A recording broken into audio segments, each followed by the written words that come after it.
Comissão EFI trata assunto saúde, segurança social no igualdade de gênero, se halo reajustamento ba projeto lei proteção labarik, molok apresenta ba plenária, onde discutir no aprova e a final global. Terça-feira, presidente da Comissão EFI trata assunto saúde e segurança social no igualdade de gênero, Noeda Silva Hatetem. Com a lei proteção labarik precisa reba pontos tolo, hanesan título idade no direito. Presidente da Comissão EFI trata assunto saúde e segurança social no igualdade de gênero, deputado Noeda Silva a questão ba jornalista Sira e é uma foco um Parlamento Nacional dele terça direito.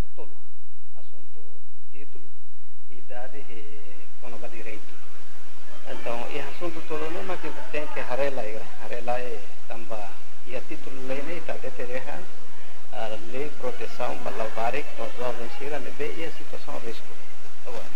E estamos vai halara contido toma que halara nem qualifica fale por direito labarik já. Então, quando está hare de dia com lei da nem não hare o sim título né kita e hano le buat rua halara ita pode com a balabarik nebe precisa nação com proteção no segundo ita pode com a direito. Então, lá condiciona ou tem a título né também que antes de aumento apresenta para mesa parlamento nacional. Guilhermina Franco, Estel News.